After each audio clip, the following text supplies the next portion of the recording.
Добро пожаловать на канал Рецепты из тетради. Сегодня я предлагаю приготовить полендвицу, вяленую свинину, которая также известна под названием полядвиця или полядовиця. Полный перечень ингредиентов, а также краткую инструкцию по приготовлению вы, как всегда, найдете в описании под видео. Итак, само название этого блюда говорит о том, что нам понадобится 700-800 граммов вырезки, в моем случае свиной, но можно использовать и говяжью. Я предпочитаю использовать тонкую вырезку, которая не подходит для медальонов, поскольку готовится она намного быстрее, что вполне логично.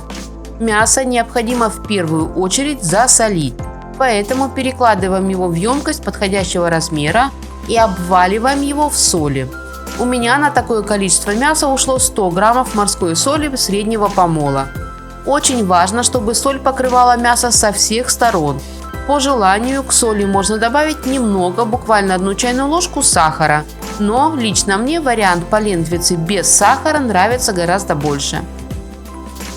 Емкость с засоленным мясом затягиваем пленкой и отправляем вырезку в холодильник на 3-4 дня. За это время мясо нужно будет доставать из холодильника 1-2 раза и сливать из емкости жидкость, которая выделилась, а потом опять отправлять мясо в холодильник. Через 3-4 дня, когда мясо хорошо просолится, достаем его из холодильника. Если вы переживаете, что полендвица получится пересоленной, то мясо можно промыть под холодной проточной водой, смывая остатки соли. Если же вы любите соленое, то можно мясо не промывать и сразу же выложить его на бумажное полотенце, чтобы слегка его обсушить. И пока мясо обсыхает, смешиваем любимые приправы. У меня это 1 чайная ложка черного перца, 1 чайная ложка паприки и 1,5 чайной ложки сухого чеснока. Отмечу, что с таким количеством черного перца готовая полендвица получается достаточно острой, поэтому если вы не любите острого, используйте меньшее количество перца.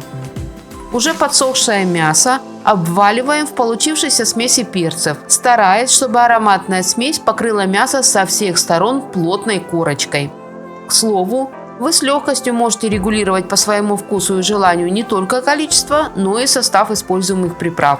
А можете вообще не использовать ничего, кроме соли. И тогда у вас получится полендвица с максимально концентрированным вкусом самого мяса. В общем, здесь перед вами открывается простор для кулинарного творчества и экспериментов. Обваленное со всех сторон в специях мясо перекладываем на отрез марли, сложенной как минимум вдвое. И плотно заворачиваем так, чтобы мясо оказалось закрыто несколькими слоями материала. Вместо марли можно также использовать кусок хлопчатобумажной ткани. Обернутое марлей мясо необходимо туго перевязать шпагатом, ну или просто обмотать крепкой ниткой или тонкой веревкой. Главное, чтобы как минимум с одного конца, а лучше с 2, у вас получилось сделать петельку, за которую мясо можно будет подвесить для вяления. С 2 сторон петельки вам понадобится, если у вас будет желание и возможность время от времени переворачивать мясо снизу вверх. Это не принципиально, но позволяет сделать процесс вяления более равномерным. Но перед тем, как вывешивать мясо, рекомендую взвесить каждый кусок и зафиксировать вес и дату на бирке, привязанной к заготовке. Это позволит вам определить готовность полендвицы без надрезов. Итак, отправляем мясо в темное и хорошо проветриваемое место, где температура не опускается ниже 10 и не поднимается выше 15 градусов, где наша полендвица будет вялиться на протяжении 10-14 дней. Или до тех пор, пока мясо не потеряет 30-40% от первоначального веса. У меня мясо вялилось 13 дней, и за это время заметно усохло, что видно даже невооруженным глазом. И, как вы можете увидеть, потеряла в весе 35%. То есть и по визуальным признакам, и по весу полендвица должна быть уже готовой, что мы сейчас и проверим. И таки да, полендвица получилась практически идеальной. Не пересушенной, но и не сырой. С немного солоноватой и островатой, но очень ароматной, едва заметной корочкой. В общем, это идеальная закуска, которая может стать прекрасной заменой магазинным колбасным изделиям.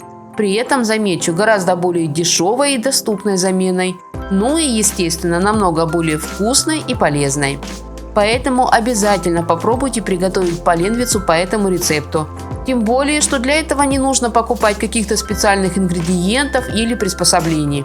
Здесь понадобится только мясо, любимые специи и ваше желание угостить себя и своих родных и близких вкусным, ароматным и натуральным мясным продуктом, который и готовится быстро, и хранится долго. Не забывайте ставить лайки, если вам понравился этот рецепт. И, конечно же, подписывайтесь. У меня в тетрадке еще много вкусных и интересных рецептов, которыми я с радостью поделюсь. Мира всем нам, здоровья и чистого неба над головой. Берегите себя и своих близких. Приятного аппетита и до новых встреч!